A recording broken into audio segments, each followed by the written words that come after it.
Today marks the 26th anniversary of the release of President Nelson Mandela from prison.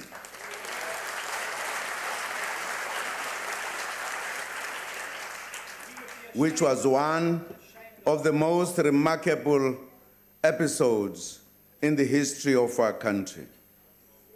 It is also the 50th anniversary of the declaration by the National Party regime that District 6 would be a white-only area, leading to the forced removals of more than 60,000 residents.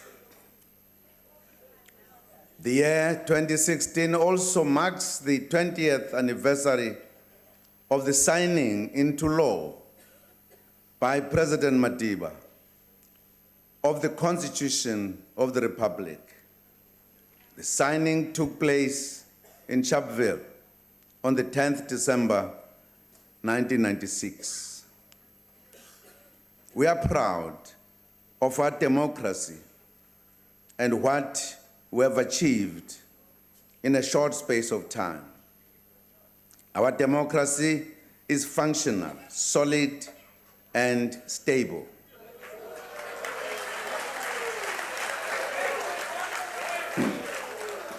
Compatriots, the Constitution, which has its foundation in the Freedom Charter, proclaims that South Africa belongs to all who live in it. A lot has been done to promote inclusion and a non-racial society.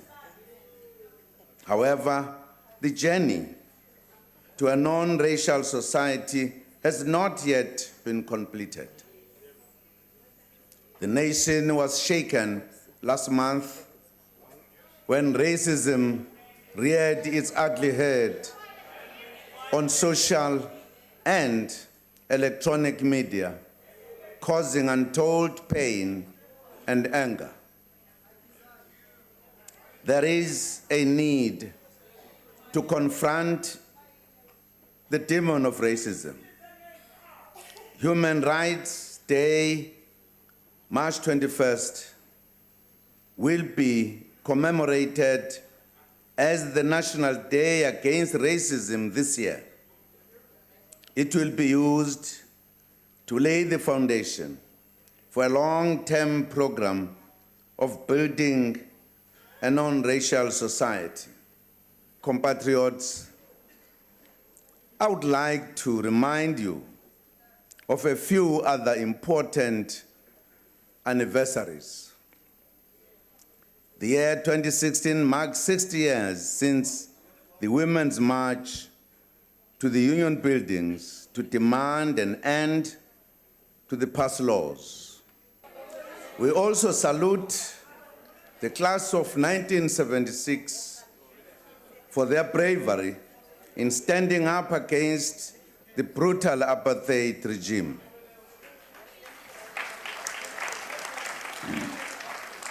We acknowledge one of the activists of that era,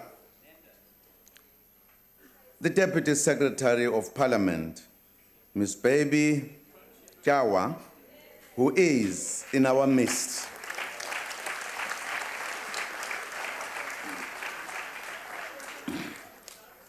This year, we also mark 30 years since the ambush and brutal killing of the Gugulethu 7 by the apartheid police in March 1986.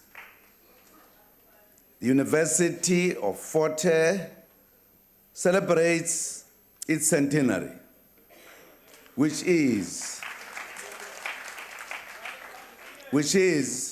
a critical milestone in the liberation history of not only our country, but the continent. The national celebrations will take place on the 20th of May. Let me, in that context, recognize Umntwana Okapindangene, the leader of the IFP, who is a former student of the university.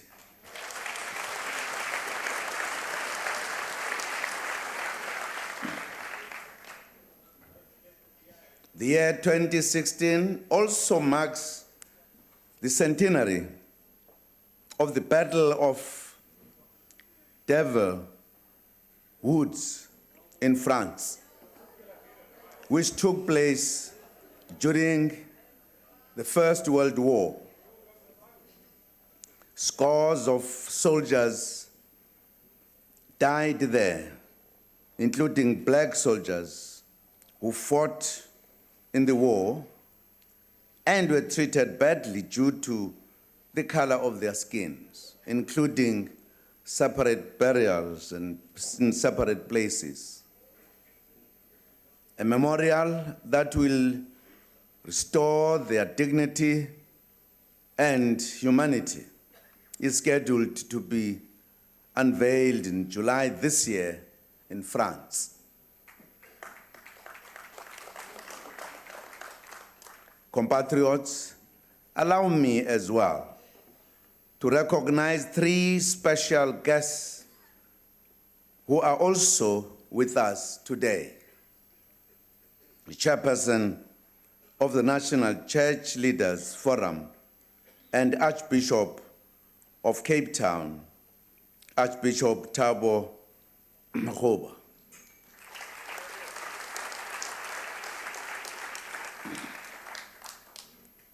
Archbishop Daniel Matebesi, the president of the National Interfaith Council of South Africa.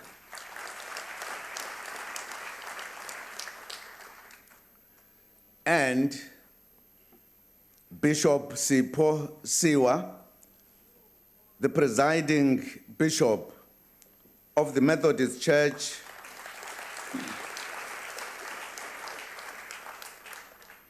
of Southern Africa and the president of the South African Council of Churches. Madam Speaker and Madam Chairperson, a resilient and fast-growing economy is at the heart of our radical economic transformation agenda and our national development plan. When the economy grows fast, it delivers jobs, workers earn wages, and businesses make profits. The tax base expands and allows government to increase the social wage and provide education, health, social grants, housing, and free basic services faster and in a more sustainable manner. Our economy has been facing difficulties since the financial crisis in 2008. We embarked on an aggressive infrastructure development program to stimulate growth. Our reality right now is that global growth still remains muted. Financial markets have become volatile. Currencies of emerging markets have become weak and they fluctuate widely. The prices of gold, platinum, coal, and other minerals that we sell to the rest of the world have dropped significantly and continue to be low. The economies of two of our partners in BRICS, Brazil and Russia, are expected to contract this year. The third, China, will not register the kind of robust growth that it is known for because our economy is relatively small and open, it is affected by all of these developments. Our economy is also affected by domestic factors such as the electricity constraints and industrial relations, which are sometimes unstable. The IMF and the World Bank predict that the South African economy will grow by less than 1% this year. The lower economic growth outcomes and outlook suggest that revenue collection will be lower than previously expected. Importantly, our country seems to be at risk of losing its investment grade status from ratings agencies. If that happens, it will become more expensive for us to borrow money from abroad to finance our programs of building better life for all, especially the poor. The situation requires an effective turnaround plan from us. It is about doing things differently and also acting on what may not have been acted upon quickly before. I will share a few points that we believe would make a difference. First, our country remains an attractive investment destination. It may face challenges, but its positive attributes far outweigh those challenges. We must continue to market the country as a preferred destination for investment. This requires a common narrative from all of us as business, labor, and government. If there are any disagreements or problems between us, we should solve them before they escalate. This is necessary for the common good of our country.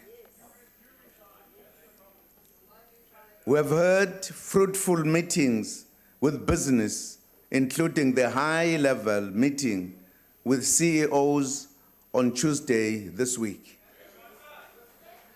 We have heard the suggestions from business community on how we can turn the situation around and put the economy back on a growth path. We have heard the points about the need to create the correct investment support infrastructure. Government is developing a one-stop shop Invest South Africa initiative to signal that South Africa is truly open for business. We will fast-track the implementation of this service in partnership with the private sector. Such an initiative requires that government removes the red tape and reviews any legislative and regulatory blockages. We have established an interministerial committee on investment promotion, which will ensure the success of investment promotion initiatives. Compatriots, we have heard the concerns raised about the performance of state-owned enterprises and companies. Many of our SOEs are performing well. Central has built some of the best roads in Gauteng.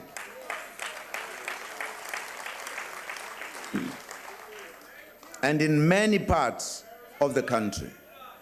These make us the envy of many parts around the globe. The Trans-Caledon Tunnel Authority has constructed dams of varied capabilities and capacities, thus making it possible for our people to have access to safe drinking water.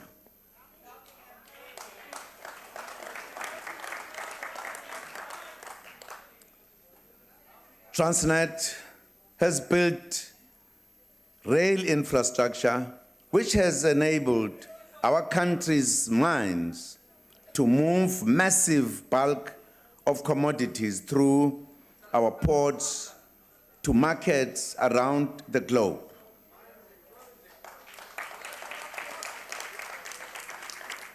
Eskom, in spite of the challenges, still manages to keep the economy going against all odds. Our development finance institutions such as the Industrial Development Corporation or Development Bank of Southern Africa and others have provided finance for infrastructure, various industries, and agricultural businesses without fail, even in the aftermath of the global financial crisis. For the state-owned companies to contribute to the successful implementation of the National Development Plan, they must be financially sound. They must be properly governed and managed. We will ensure the implementation of the recommendations of the Presidential Review Commission of State-Owned Enterprises, which outlines how the institutions should be managed. The Deputy President chairs the Interministerial Committee, which is tasked with ensuring the implementation of these recommendations. We have to streamline and sharpen the mandates of the companies and ensure that where there are overlaps in the mandates, there is immediate rationalization. Those companies that are no longer relevant to our development agenda will be phased out. Government developments to which they report will set the agenda and identify key projects for the state-owned companies to implement over a defined period. Proper monitoring and evaluation will be done. These interventions are essential for growth and also for the reduction of national debt levels. Compatriots, we must take advantage of the exchange rate as well as the recent changes of visa regulations to boost inbound tourism.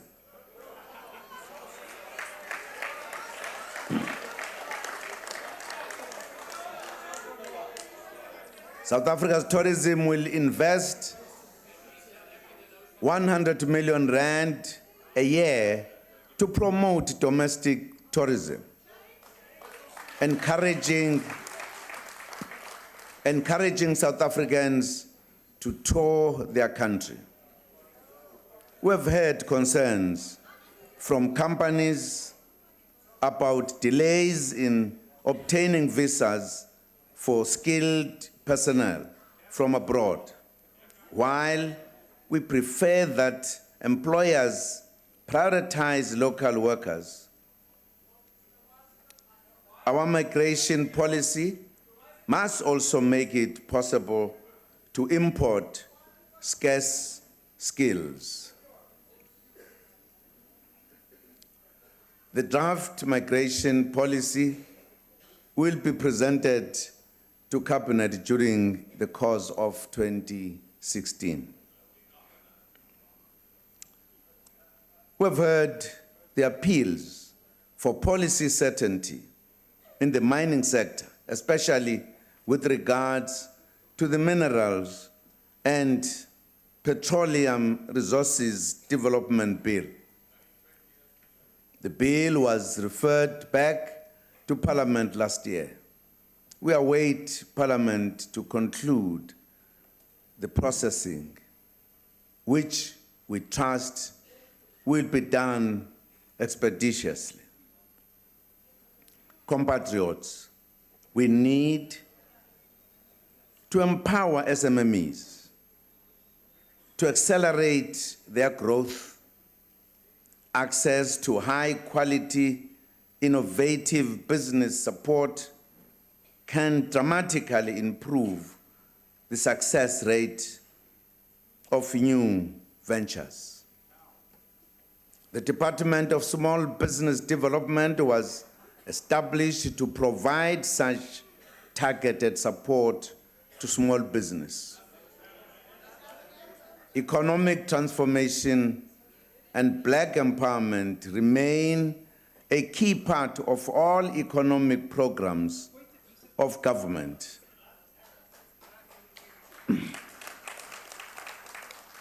One of our new interventions is the Black Industrialist Scheme, which has been launched to promote the participation of Black entrepreneurs in manufacturing.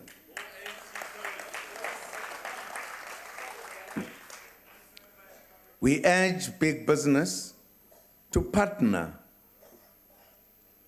with the new manufacturers, including businesses owned by women and the youth, as part of broadening the ownership and control of the economy. Compatriots, we are proud of our top 10 ranking in the World Economic Forum Competitiveness Report with respect to financial services. Maintaining and indeed improving our ranking is important to our competitiveness as a country. It is also fundamental to our ambition to become a financial center for Africa. The banks, through the Banking Association of South Africa, are to launch a project aimed at establishing a center of excellence for financial services and leadership training. This will ensure that, as a country, we can attract, nurture, develop, and retain the best talent in financial services in our country and across our continent. They will work with the Minister of Finance and the National Treasury to get this one. We believe that this will, over time, ensure that we can expand the pool of financial skills and broaden the job opportunities for many young people.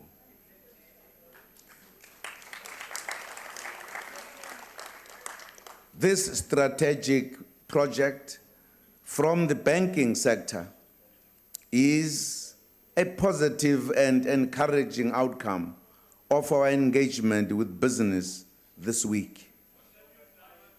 Together, we move South Africa forward.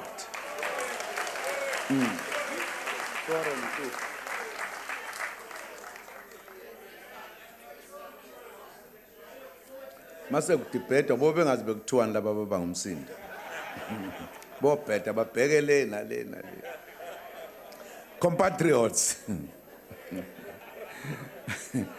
we have made an undertaking to spend public funds wisely and to cut wasteful expenditure.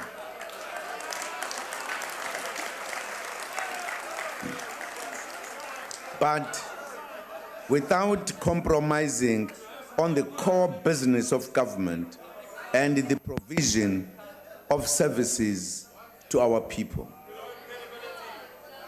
In 2013, the Minister of Finance announced a number of cost containment measures.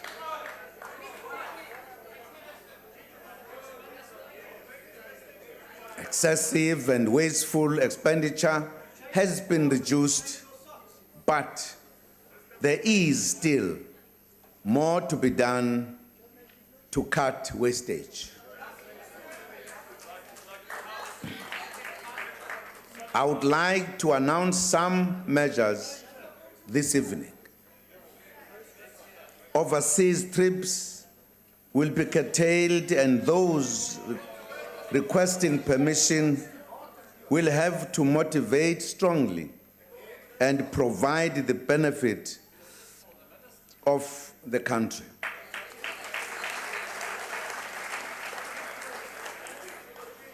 The sizes of delegations will be greatly reduced and standardized.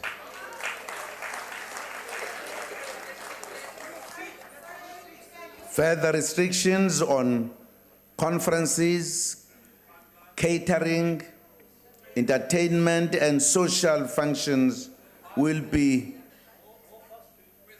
instituted. And the budget vote dinners for stakeholders hosted by government departments in Parliament after the delivery of the budget speeches will no longer take place.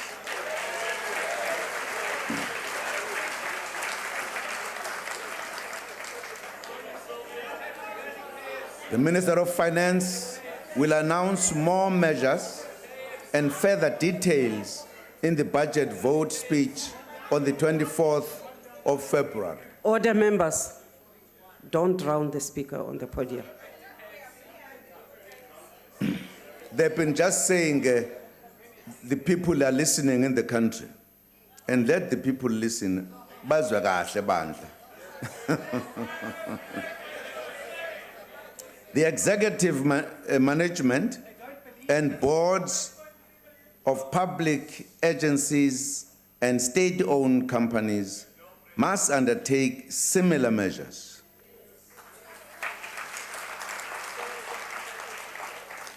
I also invite premiers of all 9 provinces, as well as mayors, to join us as we begin eliminating wasteful expenditures within government.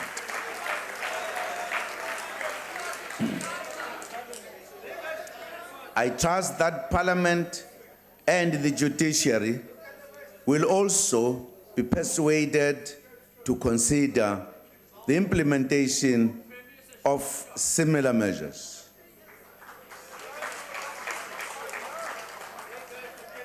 Compatriots, a big expenditure item that we would like to persuade Parliament to consider is the maintenance of 2 capitals.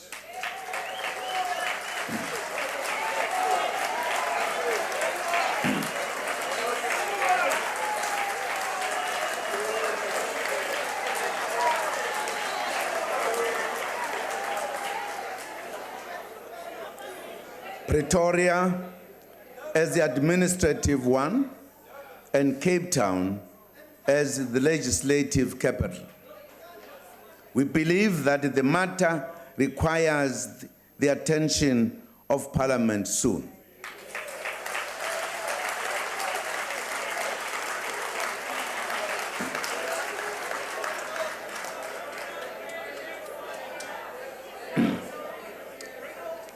The executive has looked into this matter, and the cost is too big to be maintained, because it means, particularly with the executive, we must have two houses, one in Pretoria, one in Cape Town. Must have two cars, one in Pretoria, one in Cape Town. You must have a number of officials traveling up and down, and because they've got no infrastructure, using the hotels. This is a matter to be considered on an urgent basis if we are to save costs.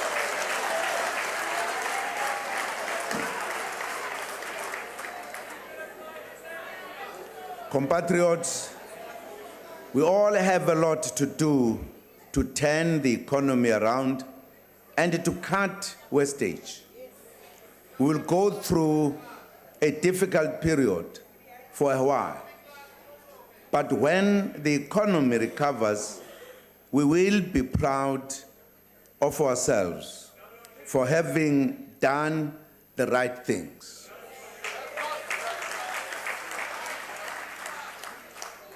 Compatriots, I would now like to report back on the undertakings made last year. During the State of the Nation address in February 2015, I announced the 9-point plan to respond to sluggish growth. The 9-point plan consists of revitalization of the agriculture and agro-processing value chain, advancing beneficiation, adding value to our mineral wealth, more effective implementation of a higher impact industrial policy action plan, unlocking the potential of SMME cooperative, township, and rural enterprises,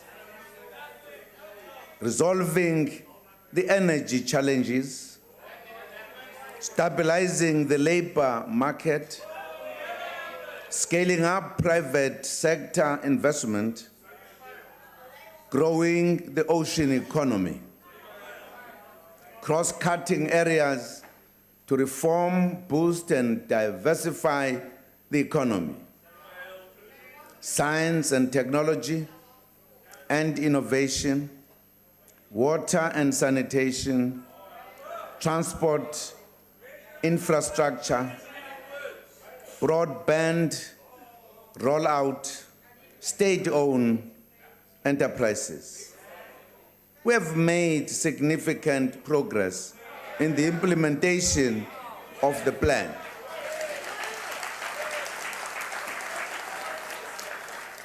Progress has been made to stabilize the electricity supply.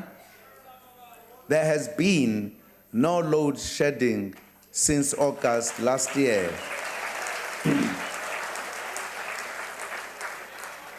Which has brought relief for both households and industry alike.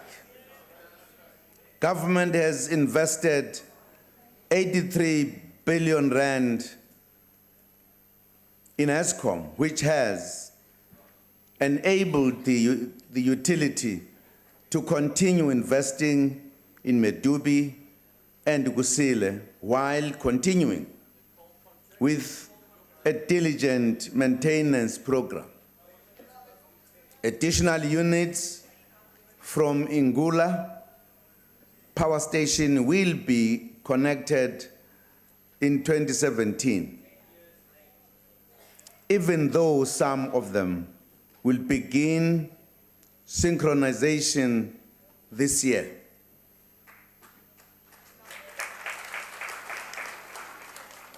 The multiple big windows of the Renewable Independent Power Producer Program have attracted an investment of 194 billion rand. This initiative is a concrete example of how government can partner with the private sector to provide practical solutions to an immediate challenge that faces our country.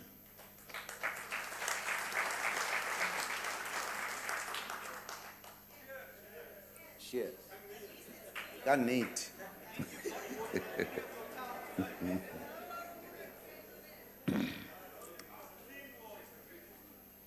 In 2016, government will select the preferred bidders for the coal-independent power producers. Requests for proposals will also be issued for the first windows of gas to power bids. The nuclear energy expansion program remains part of the future energy mix. Our plan is to introduce 9,600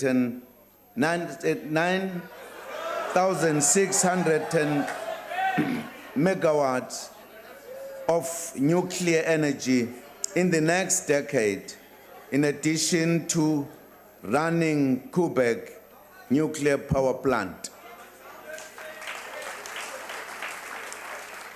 We will test the market to ascertain the true cost of building modern nuclear plant. Let me emphasize that we will only procure nuclear on a scale and pace that our country can afford.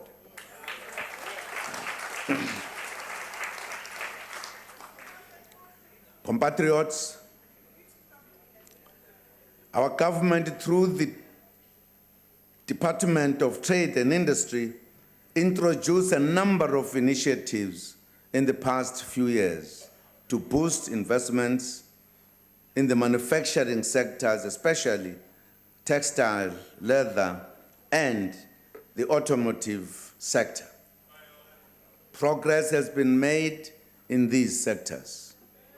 The incentives for the automotive sector have attracted investments of over 25 billion rand over the last 5 years. We welcome key investments from Mercedes, General Motors, Ford, Beijing Auto Works, the Meta Group, BMW, Goodyear, and VW. The clothing and textile sector has also been successfully established after a difficult few years. Multinational companies such as Nestle, Unilever, Samsung, and Hensese have also affirmed South Africa as a regional infrastructure hub. They have retained and expanded their investments in new plants. Indeed, the progress made in manufacturing has certainly demonstrated that the incentive programs are effective and attractive to investors. Compatriots, I announced programs for the revitalization of agriculture last year. We introduced the Agri-Parks program aimed at increasing the participation of smallholder farmers in agricultural activities.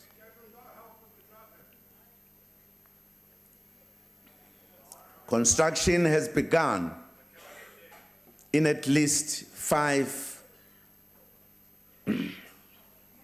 spring parks, which are Westland in Gauteng, Springbok Pan in Northwest, Wisberg in Western Cape, Ngocha in the Eastern Cape, and in Kangala in Mpumalanga. The agricultural program must empower women farmers as well.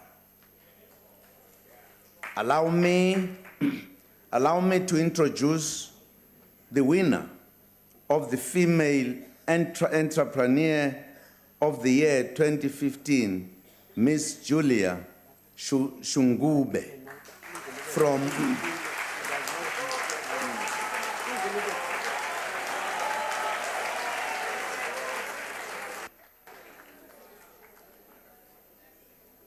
from Komazi municipality in Mpumalanga.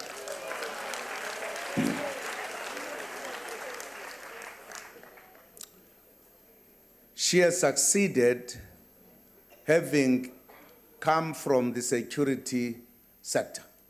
She has been working as a security. And in the process of her working as a security, started farming. And that activity led her to become the best young farmer in South Africa. Well done.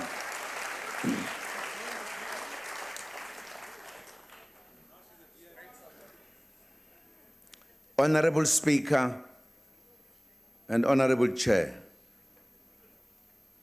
land reform remains an important factor as we pursue transformation. I spoke about the 50-50 policy framework last year, which proposes relative rights for people who live and work on farms. 27 proposals have been received from commercial farmers, and 4 are being implemented in the Eastern Cape and the Free State.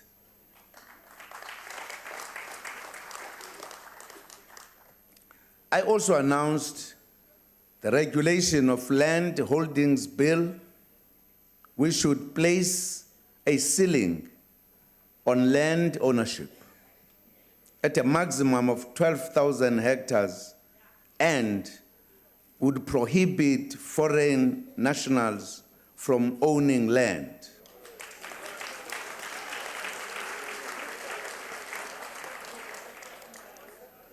They would be eligible for long-term leases. The draft bill will be presented to Cabinet in the first semester of the year. We also announced the reopening of land claims for people who had missed the 1998 deadline. The number of new land claims that have been lodged stood at close to 120,000 as of December last year. Compatriots, as We are aware 5 provinces have been seriously affected by the drought, namely Northwest, KwaZulu-Natal, Free State, Limpopo, and Mpumalanga. Government provides relief to affected communities. Isomiso sixakile impela bakwethu ezifundazweni eziningi. Imfuyo iyafa kanti nezolimo zisele emuva. Isikhathi esinzima lesi ikakhulu kubalimi nakubo bonke abantu basemakhaya. Uhulumeni uzoqhubeka nokuxhasa abalimi kanye nokusiza imphakathi ngezimoto ezithwala amanzi. Let me take this opportunity to commend the civil society initiative, Operation Hydrate.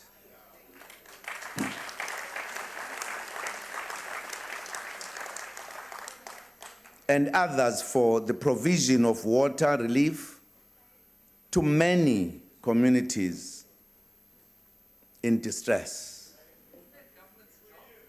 The building of water infrastructure remains critical so that we can expand access to our people and industry. The first phase of the Mokolo and Crocodile water augmentation project in Lephalale area in Limpopo is fully operational. It will provide 30 million cubic meters of water per annum. The raising of the Clan William Dam wall in the Western Cape entails raising the existing dam level by 13 meters to provide additional water supply.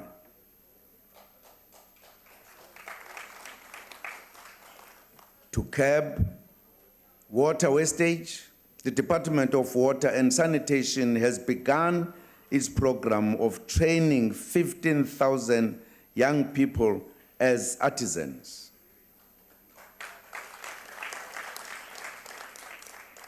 Madam Speaker, Madam Chairperson, on improving labor relations, we welcome the agreement reached by social partners at NEDLAC on the principle of a national minimum wage. Deliberations continue on the level at which the minimum wage must be placed. It is important to emphasize that the national minimum wage should be implemented in a manner that does not undermine employment creation, the thriving of small businesses, or sustained economic growth. We are also encouraged by reports from NEDLAC that a framework to stabilize the labor market by reducing the length of strikes and eliminating violence during strike action is being finalized.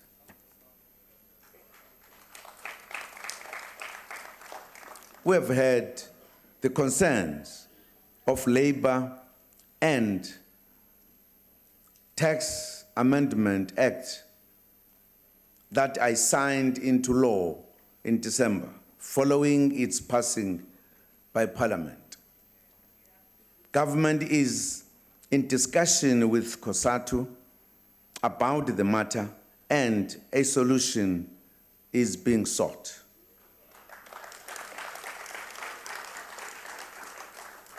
Discussions are also ongoing within government, led by the Department of Social Development and National Treasury, with regards to finalizing the comprehensive social security policy.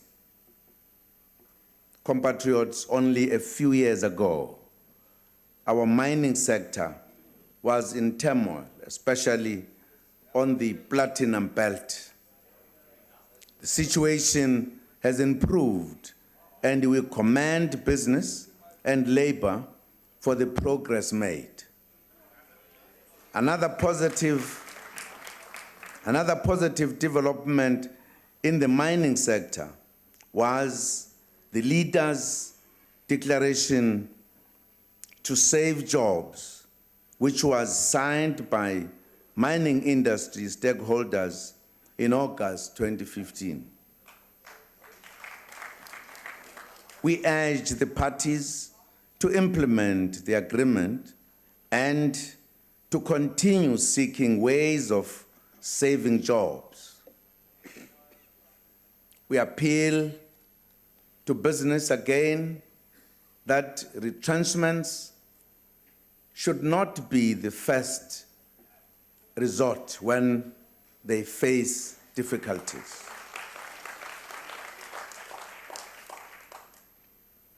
Compatriots, in 2014, we launched the popular Operation Phakisa Big Fast Results methodology and implemented it in the ocean economy, health, education, and mining sector. 7 billion rand has been committed in new port facilities following the adoption of a public-private partnership model for port infrastructure development by Transnet National Ports Authority.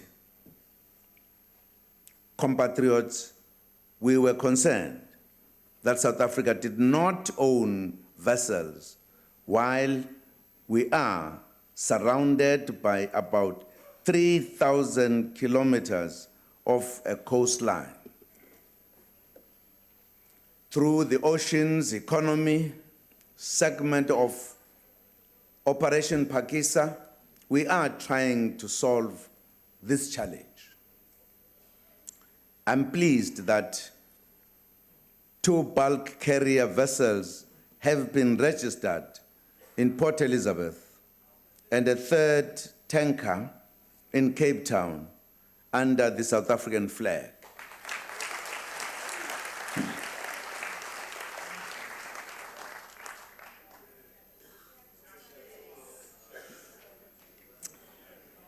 Cheers. Another positive Operation Phakisa development has been launched of the fuel storage facility here in Cape Town, bringing an investment of 660 million rand. Agriculture appears to be an important growth area within the oceans economy segment of Operation Phakisa. Close to 350,000 rand private sector investment has thus far been committed in the agricultural sector.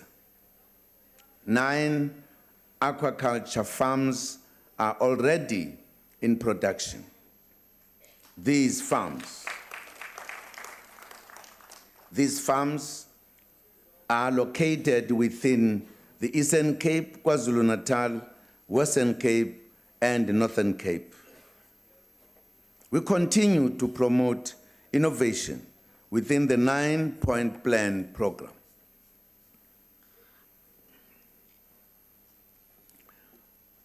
The Department of Science and Technology will finalize the Sovereign Innovation Fund, a public-private funding partnership aimed at commercializing innovations that are from ideas from the public and the private sector.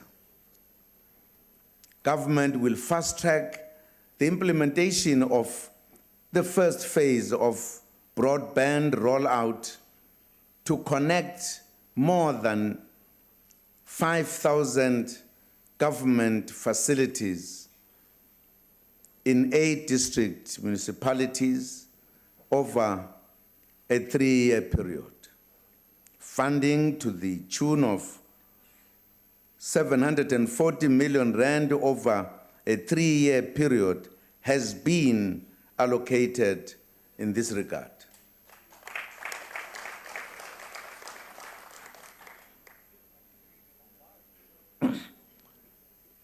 Compatriots, a lot of work was done in the social sector as well in the past year.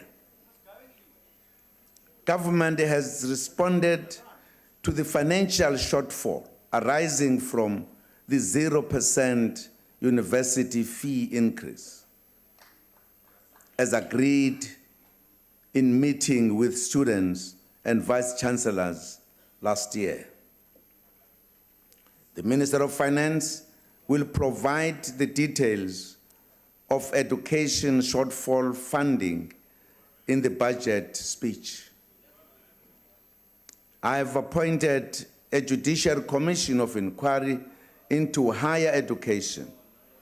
We urge all stakeholders to cooperate with the commission and help ensure its success.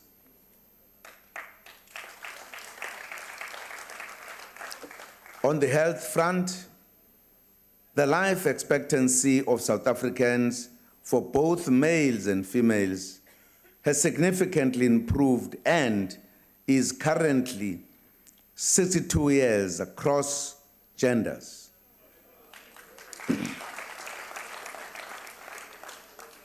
Which is an increase of 8.5 years since 2005. The HIV policy turnaround in 2009 led to a massive rollout of HIV testing and treatment for 3.2 million people living with the virus. This has contributed immensely to healthier and longer lives for those infected. We acknowledge the contribution of partners in the South African National AIDS Council, which is chaired by the Deputy President. Our next step is to revive prevention campaigns, especially amongst the youth.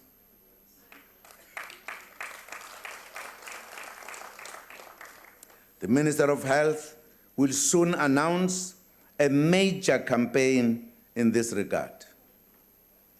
I am also happy to announce that the state-owned pharmaceutical company, Ketlapile, has been established.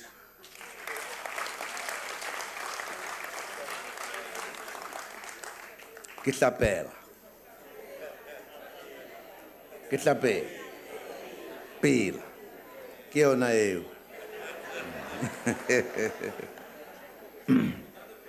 The company will participate in the supply of antiretroviral drug to the Department of Health from the 2016 to 2017 financial year. Meanwhile, the white paper on the national health insurance was released in December, aimed at improving health care for everyone in South Africa. Compatriots, local government elections will be held within 3 months after the 18th of May, the date of the last elections. We urge all citizens who are over the age of 18 to register to vote during the first registration weekend, 5 and 6 March 2016. We urge the youth, in particular who are turning 18 years of age this year, to register in their numbers for this first ever opportunity to cast their votes. Our Back to Basics local government revitalization plan was launched in September 2014, and 2015 has been the year of intensive implementation of this program. In this second phase of implementation, national government will engage in more active monitoring and accountability measures. This includes announced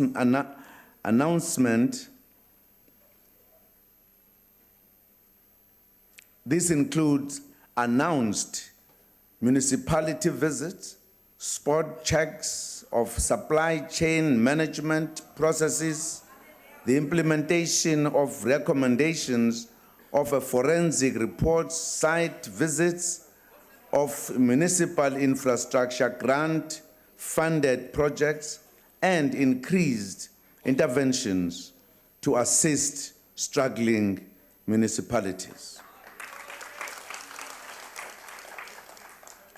A 10-point plan of Back to Basics priority actions has been developed to guide this next phase. The plan includes the promotion of community engagement, which is absolutely critical to enable communities to provide feedback on their experience of local government. I already undertook a walkabout at Marabastad taxi and bus rank in Pretoria on Monday to speak to informal traders and commuters. The majority of complaints and issues raised related to municipal services. They would like the Tshwane municipality to clean the area and also to fix some broken sewage pipes. Traders said they needed and were prepared to pay.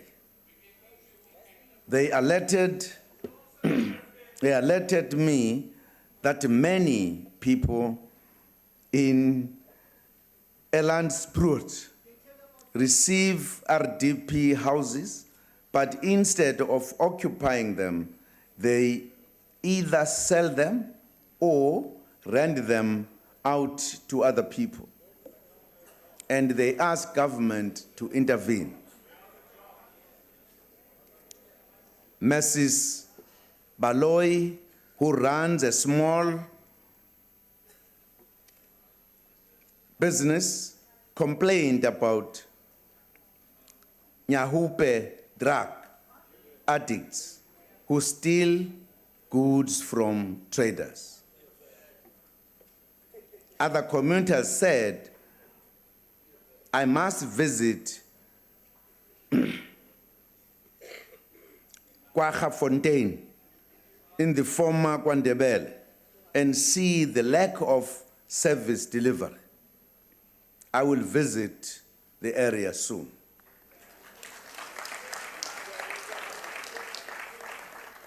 I was also able to speak to foreign nationals who said they queue daily to apply for documentation from the Department of Home Affairs. We will continue to visit communities to hear their concerns and suggestions. Issues raised during the visit will be followed up by the respective departments. In this instance, the head of the office at Marabastad of Home Affairs responded to all issues raised by the foreigners. It was clear that some of them did not understand the procedures, but of course, we also said there must be a communication between the office there to the people who are outside. And I've already spoken to the Minister of Home Affairs about making it a point that those people where they stand, we prepare a place better. Compatriots, the South African Police Service is undergoing a turnaround and has adopted the back-to-basics approach to management to rebuild the organization and to improve performance at all underperforming police stations. We note, sadly, as well that 57 police officers have been murdered to date during the 2015 to 2016 financial year. We condemn this criminality strongly. We urge the police to defend themselves when attacked within the confines of the law. Compatriots, the African continent remains central to our foreign policy engagements. South Africa continued to support peace and security and regional economic integration through participation in the African Union and the Southern African Development Community initiatives. We continued to assist sister countries in resolving their issues, for an example, in Lesotho and South Sudan. The South African National Defence Force represented the country bravely and remarkably well in peacekeeping missions on the continent.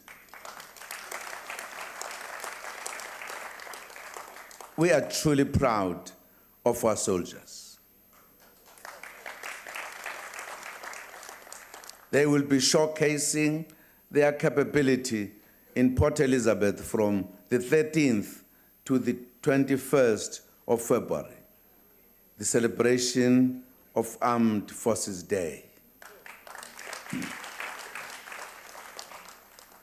The agreement by BRICS nations of the new development bank, or BRICS Bank, came into force, and the bank is envisaged to approve its inaugural projects in April this year.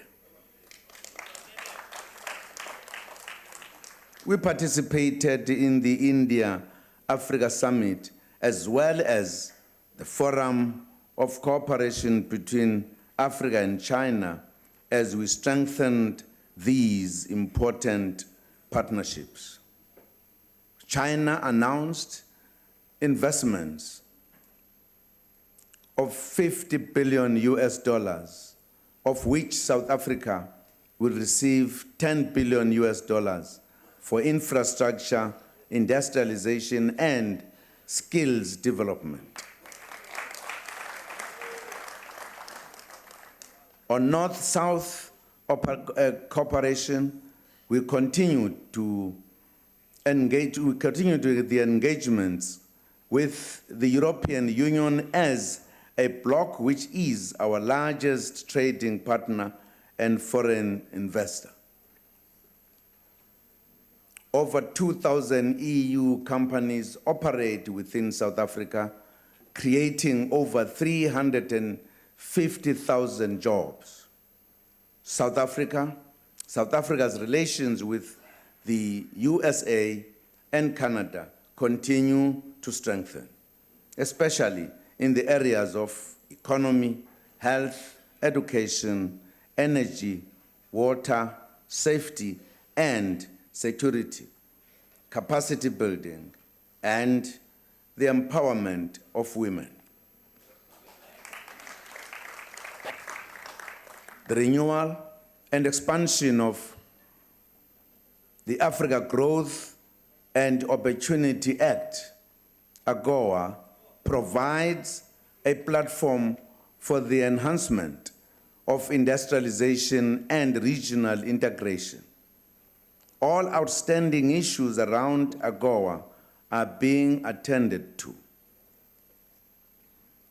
Compatriots, we extend good wishes to all athletes who have qualified for the Olympic Games to be held in Rio de Janeiro.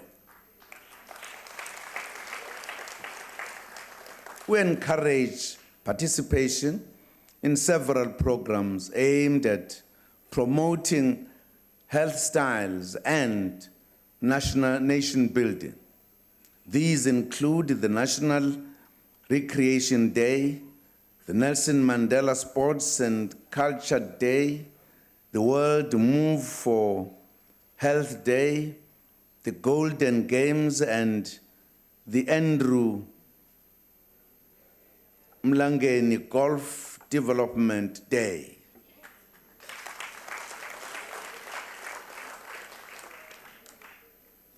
Compatriots,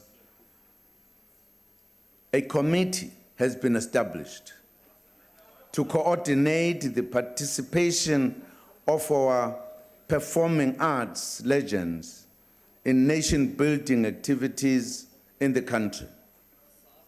The Living Legends Committee is chaired by playwright Mr. Welcome Somi, working with the music icon Ms. Le Tambulu as deputy chair.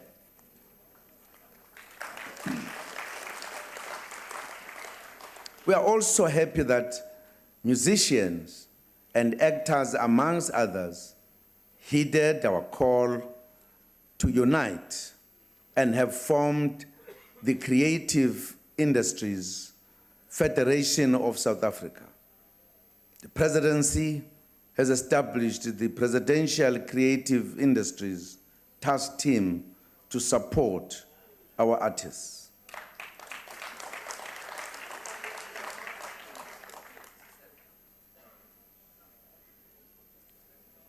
Compatriots, to achieve our objectives of creating jobs, reducing inequality, and pushing back the frontiers of poverty, we need faster growth. In the National Development Plan, we set our aspirations, our aspirational target growth of 5% per year, which we had hoped to achieve in 2019. Given the economic conditions I have painted earlier, it is clear that we will not achieve that growth target at the time we had hoped to achieve it.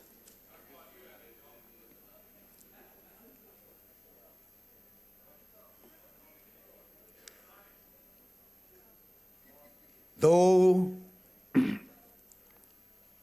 the touch of global and domestic conditions should propel us to redouble our efforts, working together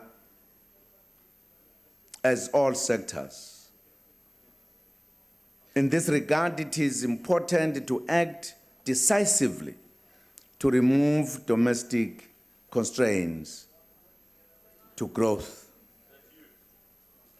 We cannot change the global economic conditions, but we can do a lot to change the local conditions.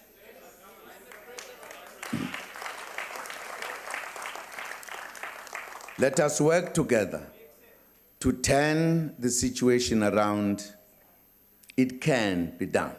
I thank you.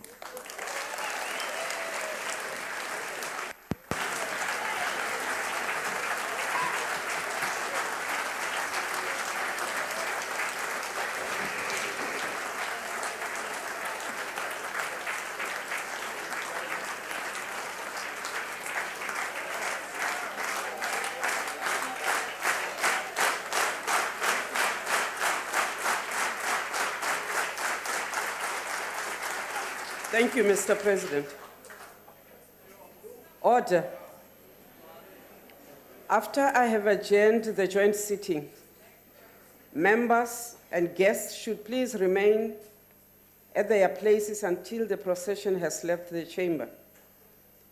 The guests in the gallery should remain seated until the ushers indicate that the doors are open. The procession will leave the chamber in this manner. It will be led by the Sergeant-at-Arms, the Speaker of the National Assembly, the Chairperson of the National Council of Provinces, the President, the Deputy Speaker of the National Assembly, the Deputy Chairperson of the National Council of Provinces, the Deputy President, the Secretary to Parliament. This concludes the business of the day. This joint sitting is adjourned.